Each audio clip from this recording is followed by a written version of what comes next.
Hi guys, hi everyone. I hope everyone is doing great because we are doing amazing on our side.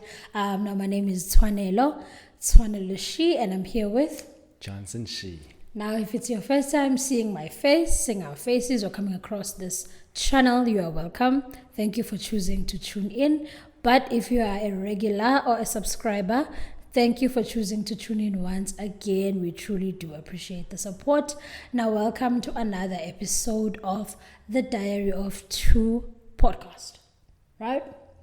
So today we are chatting all things new age parenting.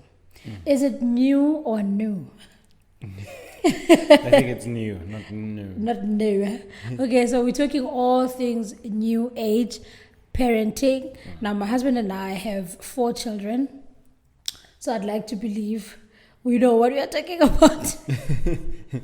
Or we know what we're doing. We're still trying. Our kids are still small. Yeah. Our kids are small still.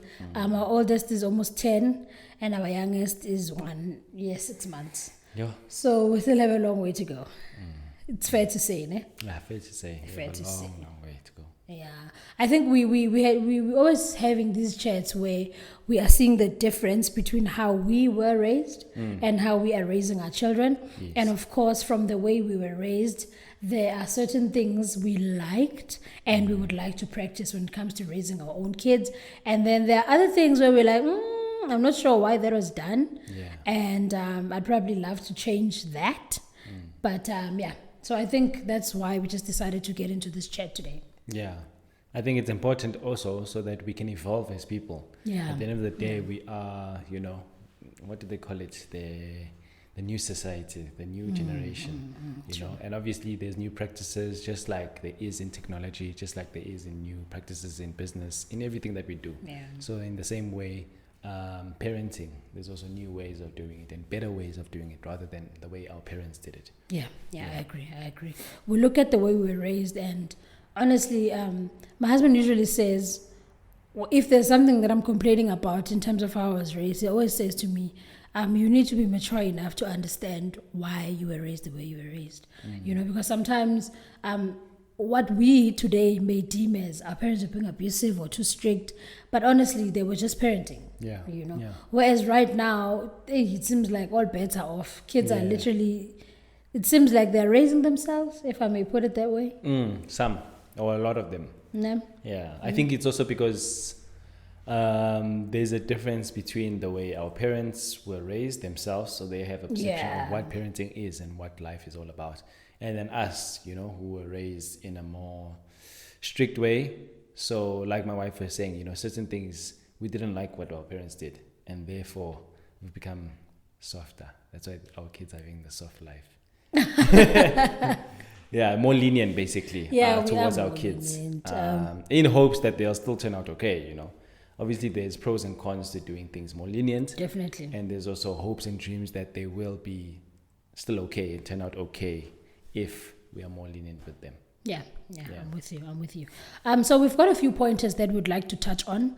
The first one being technology, right? Because I feel we were both fortunate because, can I reveal what year you were born? You can. Yeah, we were fortunate because my husband was born in 93, I was born in 94. So we grew up in an era where we were between the old age and the new age, right? In terms of technology, that is. Yeah. When we were growing up, technology was still a new thing. Social media was still a new thing, right? We only got our hands on Facebook around high school times. Yeah. I remember I had my Facebook account when I was already doing my 3rd year in university. No, I don't recall when I got Facebook. Yeah. But I also know it was very, very late. Yeah, social media was introduced to our lives a bit late. So we were able to enjoy our childhood to the fullest without taking pictures of anything. Yeah, right? true. Remembering especially our primary school days, I don't have a lot of pictures from my primary school days, except for if my mom would literally call up a camera person to come and take the pictures, right? Whereas our kids now, we take pictures of everything and we have them on social media and stuff like that. So what is your take on the technology and how it has evolved and how it affects raising our children? So well, it depends how you look at it, right? Because it's all perspective at the end of the day, But on our side, I believe that, back then we enjoyed our childhood like to the most. Definitely. There's no time for games basically, but there's playtime outside. And also I think the perks is being in touch with nature. Yeah. Because you keep fit, you keep healthy, you are getting your vitamin D from the sun, you're getting that fresh breath of air. All those things are the pros. The new age pro about technology though, because we used to vlog, for instance, our vacations and birthdays and all of those things. I mean, when we watch it together as a family on our TV during, nighttime or Friday nights, it does bring a lot of memories. Sometimes it's emotional, sometimes it takes you back to like, wow, when I took our son or our daughter to the beach for the first time type of thing. It brings a lot of emotional memories. Obviously, those are the perks as well. Whereas the downside of old school with technology is that you never got to capture those. Yes. Even as much as you wanted to. Like, for instance, you're saying about the parents, they wanted to.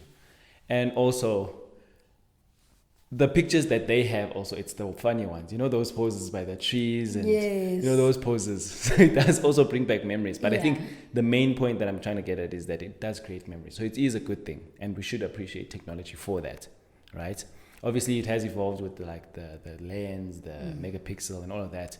But the fact that you were captured in that moment is memorable. Yeah. The downside, sure. I don't know if I should just delve in, but these days, we see a lot of parents not able to sort of like manage themselves, because if we're at a dinner table, you'll see parents, new age parenting, everybody's on their phone, not just the parents, the whole family. If I'm on my phone as an adult, what do we expect our kids to do? Obviously, it's that thing you always say, that our kids do what we do instead of what we say. So if we're going to be on the phone and tell them not to be on their phone, that looks wrong, and I mean, they won't respect us for that, because it's like we're saying one thing, but we're doing another, so that's the downside of it. And that's why we believe in our family that it's so important that 6 o'clock, when it's time to eat, when it's time to pray, all of the technology is off limits, basically, unless it's an emergency. Obviously, we're going to keep our phones on for emergency calls or whatever, but not to be scrolling on Instagram or TikTok or whatever the case, so that we can give the family as well as the kids the attention that they need and the time that they need. Because at the end of the day, when you think about it, a normal person goes to work at 8, comes out at 5, and then you find your kids, they still have to bath, eat, do their homework and all of that.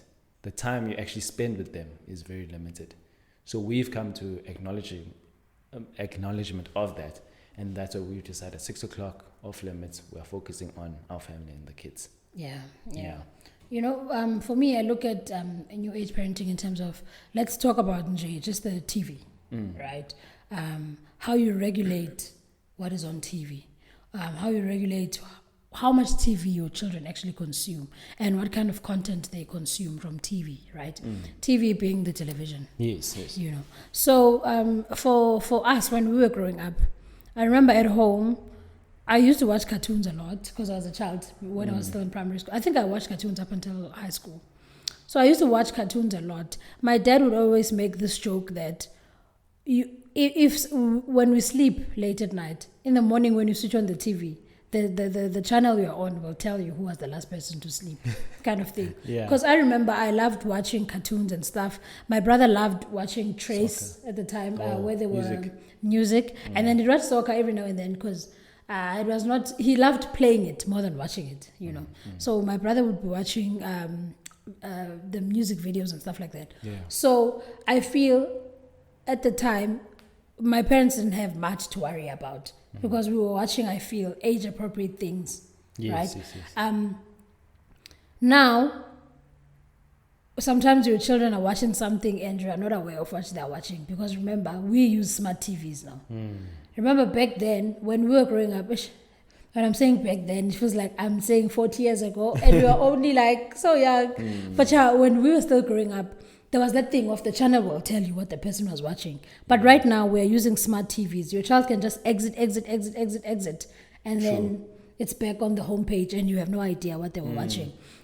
But I know that there's parental guidance options that you can choose, just to make sure that you can monitor and kind of guide the kind of channels that your child is watching. But I feel like also the time in which we could watch TV was very limited in our time. Yes. School was more important, chores and stuff like that. You had to get to do those more often. Yeah.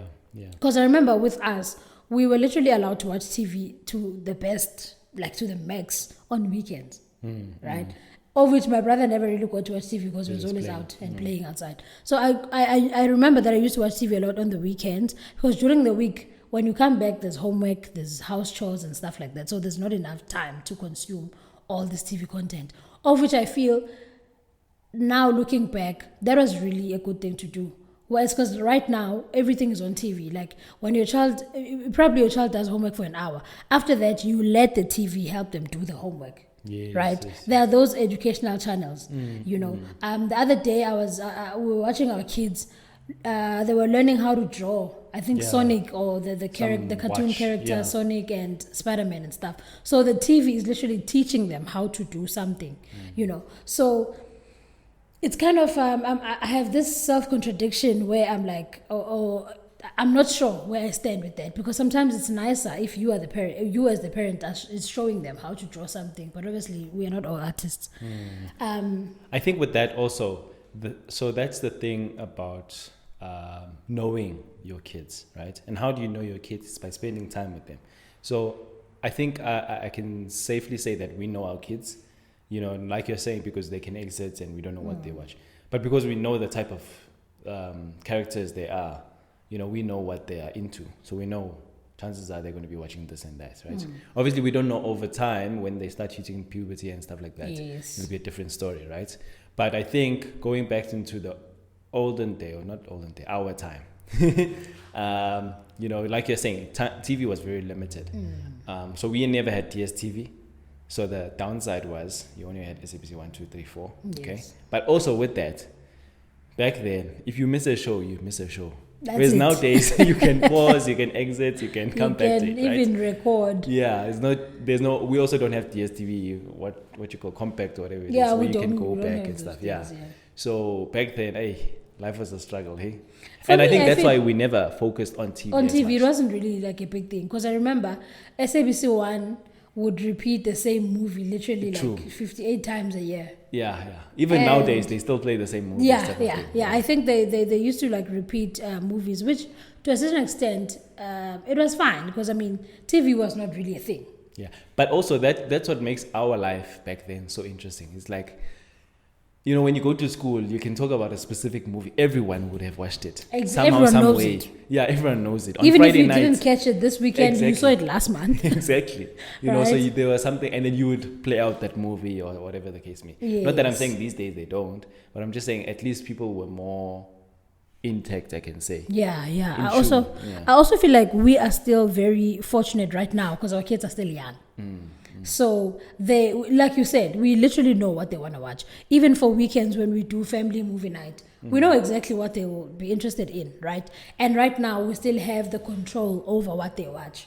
Yeah. I guess we'll come back and look at this video when they're 15, 16, 17 to find Yeah. out where they are now in terms of TV. But I feel like right now we have a very controlled schedule of TV. We let them watch TV 30 minutes in the week. Yeah. 30 minutes a day, and then on weekends a bit longer, just to make sure that they pay attention to the important things. And most importantly, we really, really encourage our children to play outside. Yeah. We encourage them to play outside more than they get to watch TV. They can have an hour playtime outside, not even inside the house with the toys. 1 outside. hour outside, making sure that they're enjoying their time as kids, because they have the rest of their lives to watch TV. And there's going to be a time when no one is going to tell you what to watch.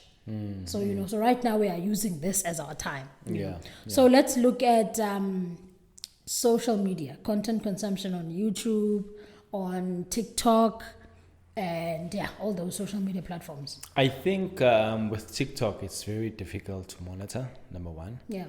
But what we do is, because we know that anything can pop up, right? We watch with them, basically. They can watch on our phones, not their phones, right? So with that, TikTok is sort of out of the ballpark type of thing, I would say. Yeah.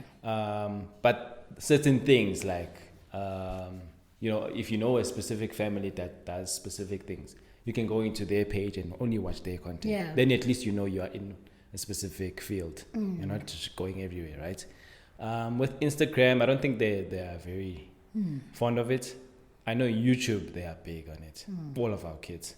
Whether it be, Vlad and Nikki, whether it be Sonic, whatever, everybody loves YouTube, essentially, because they can find whatever whatever you like. Yeah. And also Netflix, but I think more, especially YouTube, because they watch that. But YouTube is also going to be difficult to monitor in the future because you won't know what they'll once they have their own accounts and own back then also we had that issue with ETV. ETV, hey. Yes. 9 o'clock was 10 For o'clock. me, I only heard about that. I never watched it because at home we was at 8. You are supposed to be in bed by 8. Yeah. So I know they had that issue. Well, we had that issue. Yeah, but I think at some point. So were you one of those kids who were tuning in? Not tuning in. Obviously, the parents are there and then now. So what did you do? Did you watch it? No, you have to leave. But they would also change the channel. It's not like they will watch it also. So what are you talking about? At home, I remember there was a time when we used to watch Generations. Like in every African household, we were watching Generations at 8. But sometimes my dad was not really like about that life. After my dad watched Isitingo, TV was finished for him. Of which I think Isitingo played at, was it 6:30 or 7? Yeah, 7 I think. Yeah, somewhere there. After that, Generations is a luxury. Isitingo is where it's at. Yeah. So I think, with social media for me, I'd say kids are big on TikTok. Kids are big on YouTube. Ne? And that is our kids, that is. And for me, TikTok was not really a thing. It's my husband that loves watching TikTok. And I've enjoyed seeing how you kind of regulate it because you literally watch it with them. You'll call them and tell them, come, let's watch a few TikTok videos. Also, I think it's nice that you guys watch TikTok videos because you guys also shoot videos for TikTok. So you kind of shoot the kind of videos that they would want to consume. Yeah. You make sure that the kind of content that you shoot is the kind of content that is child and family friendly, so that if other families want to catch up on YouTube on TikTok with their kids, they know that they can look at your account. Same applies with YouTube. Before we started the podcast, we only had like family vlogs and stuff like that because that is the kind of content we love consuming with our children. So the goal was to kind of create content that would be family friendly. Because honestly, children will consume this content whether you like it or not. True. So we feel it's better if we are the ones who introduce them to the platforms and we try our best to regulate it. And of course, we have accepted the fact that we cannot regulate it for the rest of their lives, but we are happy to be the ones to introduce it to them. Because sometimes they might be introduced to these platforms by friends, and you find that at home, these friends, the platforms are not really monitored. So they will watch all the content that is really like out of hand. So if we accustom them to certain channels, certain accounts, we know that they will be prone to watch those type of things. Also because we are on social media ourselves. So our kids enjoy vlogging. They even literally take our phones and they start vlogging on our phones. True. They start taking us through their day. Oh, this is what happened in my day. They start interviewing each other. We do it for fun. I think I would say right now, I feel we're doing a good job considering at the ages that they're in. I don't know when things go, when they get older. Obviously, we'll have to educate ourselves as to how to try and regulate it because things might get out of hand. But for now, I'm happy that we sit and we watch with them. Yes. And most importantly, we are the ones that introduce them to these things, So on a question on technology, what do you feel, at what age do you feel it's appropriate for them to have phones and social media at that? Okay. For me, back in our day, I remember my parents bought me a phone when I was in grade 5. So I was 10, turning 11, right? That was my first phone. Okay, they didn't even buy me the phone. It was my mother's old phone. And it was a 3310. And also, the phone was for me to be able to communicate. I studied far from home and we had to use a bus to and from school. So I remember my parents gave me the phone and said to me, you don't switch it on during school hours. You only switch it on after school hours. Should you need to use it, should we need to come and pick you and your brother up, should you have a problem, right? It's for emergency. It's not for fun. It's for emergency. That's why it doesn't even have a camera, right? So I grew up thinking that's exactly what I'm going to do for my kids, So for me, I feel like kids don't really need phones, honestly speaking, unless it's an emergency. Yeah. Right? Yeah. For me, I feel like social media, now, because parents do have social media for their children and they manage it, that's fine. Because it's not the child who's actually on social media themselves. Yeah. So that's not even an issue for me. I don't have a problem with that. You know, even I did it before, but it was just too much for me, so I didn't do it anymore. But I feel like social media, I think a child can only have social media when they're in high school and you feel like there's a need. But honestly, there isn't a need. But if they want to, maybe like 16, yeah, in I high also school. think so.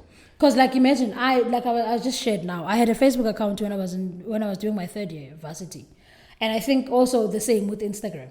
Yeah. I only got on YouTube in 2019. I was 20 something. Yeah, phones, they can be a problem. Phones are a problem. So for me, I feel like I started everything late. I started social media in my 20s, right?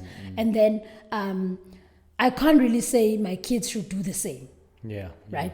I would prefer that they start in their 20s, but I feel like our kids are growing more like in a more Prone to technology, it. you know. Yes. So I feel like in high school is fine. Yeah. I feel like having a phone, as soon as you are comfortable with calling your child to convey emergency messages like that. Like if your child is 10, for me, I feel if your child is 10 and maybe, I think 10, you can buy them a phone at 10 or 13 just for calls if there is an emergency. They are not always, the phone is not always in hand. Yeah. You know, if I'm out and maybe the child is left alone at home in a safe, obviously environment, I can call you. Just for emergency, you can buy your child a phone, I feel. Between 10 and 13, it's fine. Social media, maybe 16, but under like strict management as well. Because 16, that's when like school is really like real. Yeah, no, I think so as well, the same thing.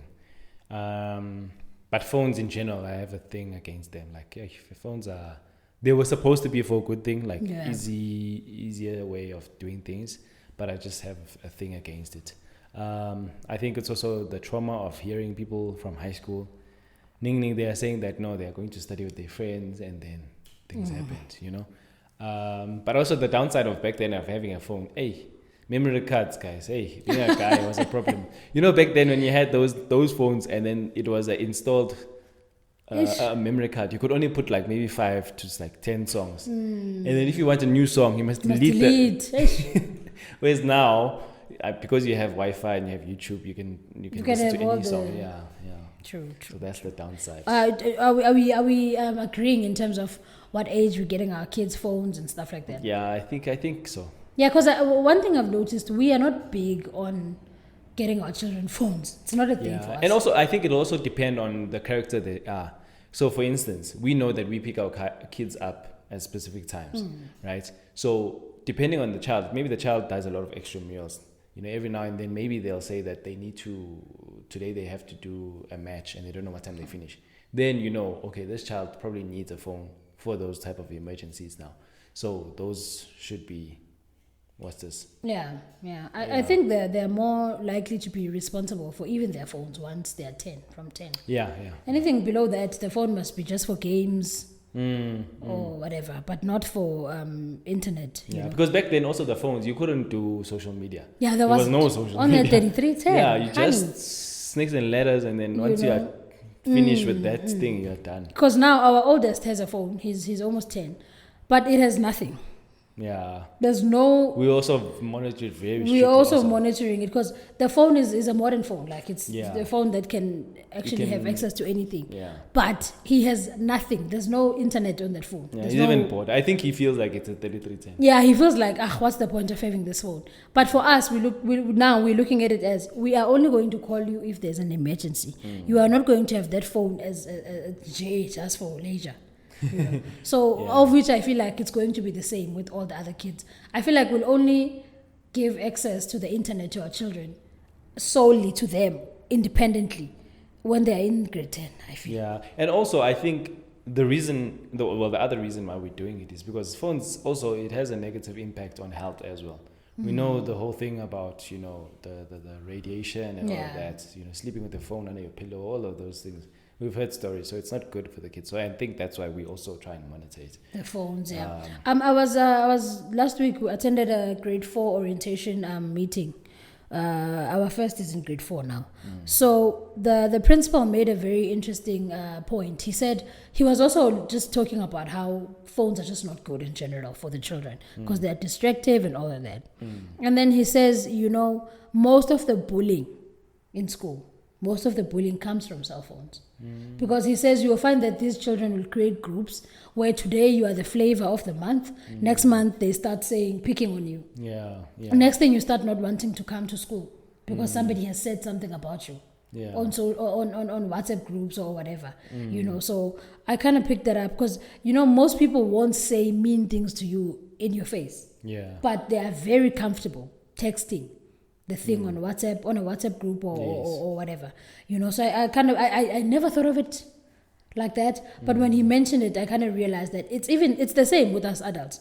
If a person doesn't like you, they will have the balls to say it on your social media posts, but they will never say it to you in person. Even if they do bump into you, they will never say whatever they said on their thingy, on their phones. So I think phones do have a negative connotation to our children.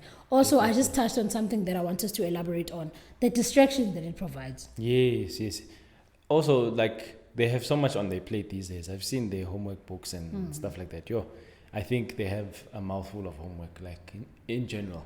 So I feel like the phone, it's going to distract them, And never mind that if they start having girlfriends or boyfriends or whatever the case may be, I think it'll just add too much. And they won't concentrate on what's actually important. Yeah. Not that we're saying, socializing and all of that is not important, but the time is not the right time. Yeah, I'm with you. Because also, have you noticed even with ourselves, you can tell yourself that, let me just check something quickly. I'll just be a minute. Next thing, you're on your phone for like an hour. An hour, yeah. Time flies when you're on your social media. Especially when you're on these short things like TikTok and Instagram. Yes. You literally find yourself on the social media platform for an hour and you're only meant to be there for a minute. You probably tell yourself, let me check my WhatsApp messages. Maybe there's something important that popped up. Next thing, you are hooked. You are looking at a TikTok video, or you find that I sent you a link.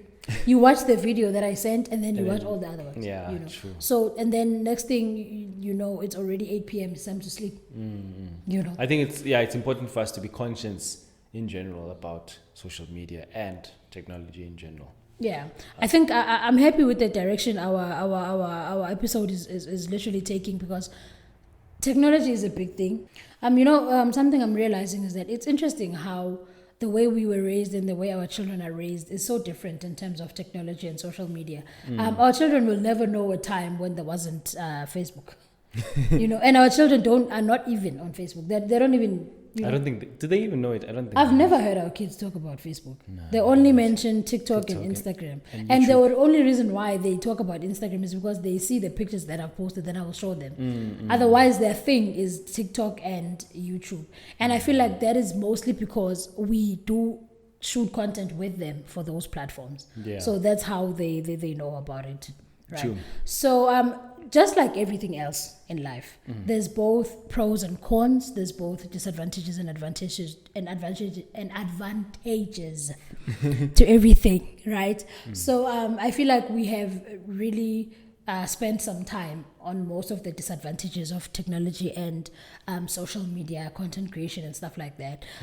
Would you like us to look at the positives and the good that comes with? Yeah, I think just before that, it's so weird how we're contradicting ourselves. We're telling our subscribers to monitor the time that kids and people must use on social media. Mara, here we are, 30 minutes, and we are keeping people on. But it's that thing we said.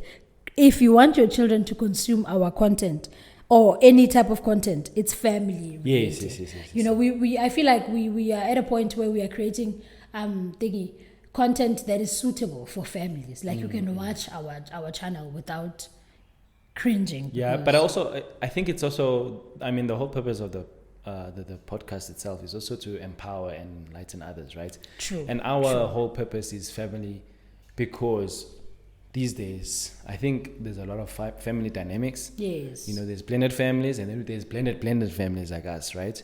And there's also this thing of South Africa having the biggest or the largest number in divorce.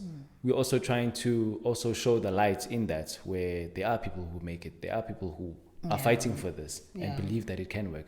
Not that we're saying that things can't happen, but we're saying that, because we're trying to make this work, it is possible if you are willing to put the work in.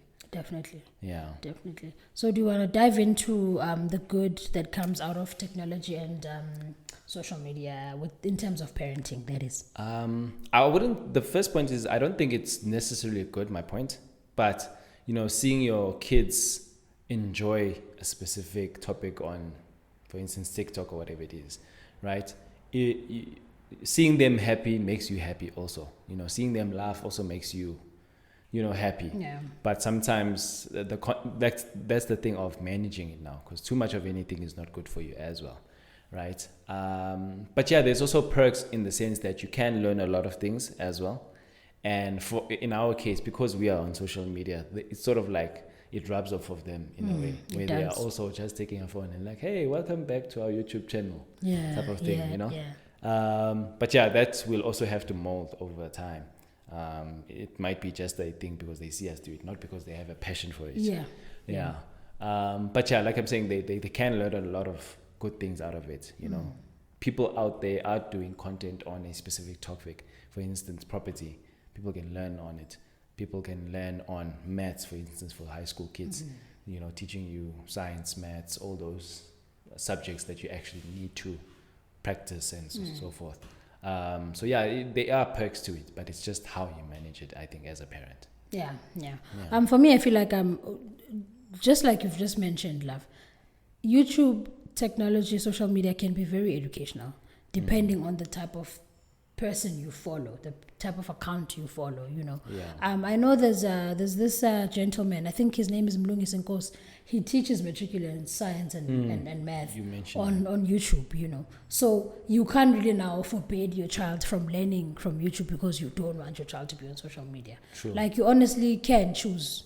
Obviously, there are traditional ways of learning. You can buy a book and take the child to a study group or get a tutor. But sometimes other people cannot afford all those things, whereas just letting your child sit down in the house and watch YouTube and see this thing could be better, right? Yes. And also, like I just mentioned earlier in the episode, that sometimes we've literally seen our kids learn how to draw cartoon characters from YouTube. Yeah. Neither myself or my husband can draw. So we've got YouTube for that. So certain things you can allow your children to consume certain type of content, but I get why other parents wouldn't even risk that, because I'm sure you're thinking, okay, now that I'm here, they'll watch this, but I don't want them to be accustomed to YouTube, because what if I'm not here and then they start watching content that is not age appropriate and stuff like that. Also, something else that I've noticed is that a lot of people have made proper careers out of social media. So that's a plus also, because other kids have made we watch this channel, Vlad and Nikki. It's a children's channel on YouTube, where it's run by the mom. The mom is part of the videos. Their family dynamic is exactly like ours. There's 3 boys and then the last child is a girl. So our children love it so much. Already those kids are monetizing. They're already making money. Serious money. But they are creating age-appropriate content. Yes. Right? Like and playing as well. They're just playing. They're showing us toys and how they work. And then we are very comfortable letting our children watch that. Especially because they can relate so much to that family, because the dynamics are exactly the same. True. Right? You'll get your education. You'll get your entertainment. But like my husband said, let us try to regulate. And then again, we mustn't also kind of not allow our children to try, and if they like things, we must be open-minded to know that our kids might want to have careers on social media as well. True. With that, so like I was saying before in my previous comment, that we are trying to let people have hope and also have faith in marriage, and having a family of 4 is a lot, right? And it reminds me of the restaurant that we usually go to, right? This Indian restaurant where we go to. And the guy always says, like, how do you manage? Because he sees us and our 4 kids, like, in his mind, he's like, he's mind blown, like, how does this function, right? But because we eat there, he sees, no, it's a havoc, but I think, things can happen. But also, in that same breath, what I'm trying to get at is we are trying to give hope to people that it's possible, but in the same breath for our kids that it's also possible. For instance, the educational part, right? We see on TikTok, there's parents who, for instance, you have African kids in suburban areas, right? So the chances of them learning and hearing their native languages are very seldom, right? So obviously on the TikTok videos, they'll be teaching their kids how to speak and how to read. And in that way, you can also, encourage your child to say that it is possible. No matter what color, race, or whatever the case, you can learn another language, right? Or whatever it is that you want to learn, as long as it's for the better of yourself and it won't harm anyone. So having that mentality of using social media to allow your kids and to encourage your kids for things that can make you believe that things are possible. Yeah. I think we shouldn't really only have a negative impact or look or opinion when it comes to social media. There's a lot of ways you can look at it. Because for something that I've noticed with our family, social media is fun for us. Hence, I think one of the reasons why we decided to get on social media and create family content is because we we consumed families that look like us. Yes. And had a similar dynamic to us. Because I think a family that really we related to is that Malaysian family from America. I don't know how to pronounce their name, so I would rather not say it out of respect. Yeah. So it made us feel so warm and know that there are people like us. Because sometimes when representation is important. If you don't see someone like you feel like there's something wrong with you. Yeah. Or there's something wrong that you are doing. But if you see other people kind of live the life that you are living, it kind of got to us and we felt like, man, we are not your typical African family. We are not your typical South African family at that, so it would be nice for us to get on social media with our children. Number one, to create memories, when we look back at how old our kids were when we started YouTube, yes, we are still very young on YouTube because I think we started in 2021, but it's nice to look and watch the vlogs that we created in 2021 now, because solely the main reason I feel was to create memories with our family. Secondly, was to educate people that it's okay for your family not to be your everyday family that people see. It's okay for your family to be different. There's nothing wrong with loving somebody from a different race and breeding with the person. There's nothing wrong with having children with people that are not the same race as you, and just showing people that at the end of the day we are normal. We all bleed red blood and stuff like that. So we loved kind of consuming that kind of content. Also, our children now, we've noticed, when they watch such content and they see interracial families, they are like, oh, wow, look at these ones, look at these. Because even though they don't say they look like us, but you can tell that it gives them that, there is people who are doing so I think when it comes to new age parenting and technology, some parents have been, I feel, a bit too lenient, but other parents are a bit too strict but I feel like, honestly, however you choose to raise your children when it comes to smartphones, technology, and social media is up to you. Because at the end of the day, how your child turns up is your responsibility. So if you feel like your children will never be on social media, your children will never watch YouTube and stuff like that, as long as you are comfortable with that, that is fine. But if you feel like you don't mind introducing them to that world, that is also fine. Where I have a problem is when you have an opinion and you feel like you can dictate the opinion of the next parent, right? I feel like, honestly, as parents, we must give each other the freedom to do with our children what we want. Yes. Because for us, we don't believe in smartphones at a young age and downloading all the things that come with a smartphone. We will buy the child a smartphone and that's where it's going to end. We're just going to call you on that smartphone and that's it. But if another parent feels like, I'm comfortable with my child being on WhatsApp at 8 years old because that's how I communicate with my child, I can't now come in and say, no, but you're wrong, you can't do that. No, that's not my place. So tell me, what are your closing arguments or closing points, your closing views? So back then, technology wasn't massive, and these days, okay, not that I'm saying that our time we didn't have technology, because we did have TVs, right? Obviously, the way we watched TV was different. Yeah. So we still had VCDs and CDs Yeah, and DVDs yeah. and all of that thing, right? We did. And it takes me back to memory lane as well of two very touching movies that I've watched with my family that I know of.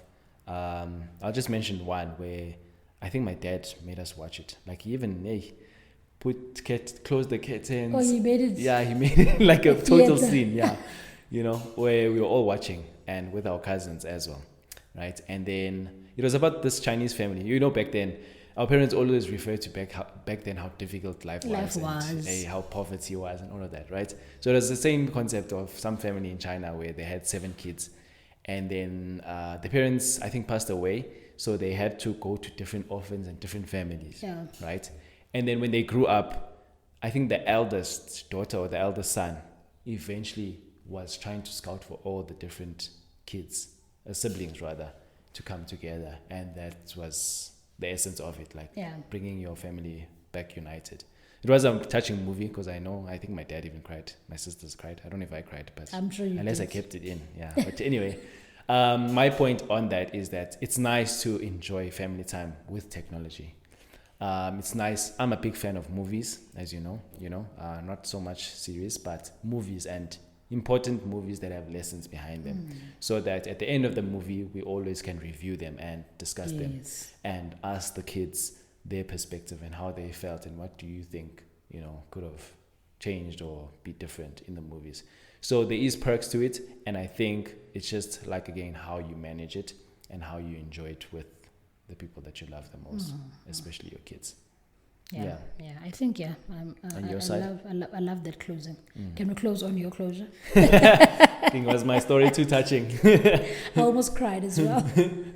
I honestly feel like my point is the point I just made. Let parents parent, let parents do their job, and let parents parent the way they see fit. So let us not dictate how we should each parent. We can always advise if asked. Because also it's not right for you to offer advice where somebody didn't ask you, True. And I'm also do try to find out how to monitor your children's social media platforms, TV and stuff like that. Because there are people who don't know that there's your parental guidance things and stuff like that. Yes. So do try and find out. You will find everything here on YouTube. Trust me. So if you want to know how to do that, sorry. The last point I forgot to mention, it's a bit difficult for us in the long run because, again, we have our age gaps are different, especially from the firstborn and the lastborn. There's a big age gap, right? So eventually, over time, it's going to be difficult because obviously the elder one will want to watch specific things, and we are already there. The lastborn will want to watch Coco Melon at the end of the day, and obviously the first one will be like, "Hey, this is not for me," And I think it's important to also teach our kids in that perspective to be open-minded and also realize that accommodative, flexible, not to understand the situation because they didn't bring their child there, but to understand that my younger sibling also needs their time. And then that's, I think, going back to my thing about management, right? Managing the time so everybody gets their fair share time on TVs to allow them to watch what they want. So can I pose a question? How do you feel about kids having TVs in their rooms? I don't believe in it at all. You and me both. So in that perspective, going back to our dynamic, right? I would allow each child to have a specific time to let them watch. Not a TV in their room. Not a TV in the room. Because I feel like other parents feel like the way to solve that problem. Because kids will fight about, I don't want to watch this show. I want to watch my show. So other parents will feel like, okay, to sort this whole mess out, let me just put a TV in each of their rooms so that they can watch whatever they like, whenever they like. But now the downside of that is they might end up only watching TV. Yeah. They'll be in their room and you think they're doing homework, but... True. And that's also, I think, will be difficult for you to manage then. The TV time, number one, what they're watching, and you won't get to know them as well because they'll just stay in their room the whole day. Yeah. You see, by the time when they can close their door and lock the door, then it's done. It's done. It's chai. It's chai. Yeah, so it's better if they... I think, you and I have had this discussion that the whole family must have one television set. Because even ourselves, because some families believe that the parents can have their own TV so that they can give the kids time. Yeah. We also feel like the TV in the parents' room is also distractive.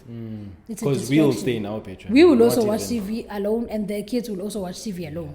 We'll end up not knowing what they're watching. And you know how addictive this series can get. Next thing you're watching a series thinking, after this episode, I'm going to go and check on the kids. Next thing, it's so good that you can't even leave the room.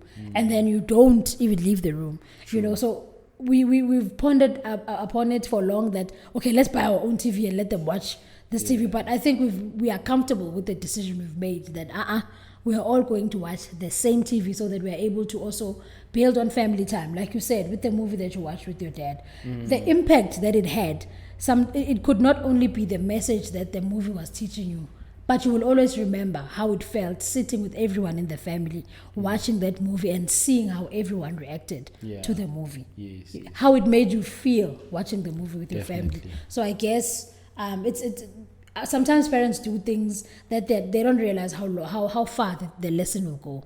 Because now you're telling your wife about it. Tomorrow you'll be telling your kids. Yes. The next time you'll be telling your kids' spouse about that. Or our grandkids. Exactly. So you find that us sitting and watching movies with our children is building something in them, you know. So I think if you can, avoid the TV in every room. But again, we are not telling you how to parent, but I think it's best if you don't. But if you feel like it's best that you do, you have your own reasons for doing that. So I think, let's wrap up. Let's wrap up. We've had a chat. We will be seeing you guys on our next video. Thank you so much for tuning in. Adios. Love and light. Love and light.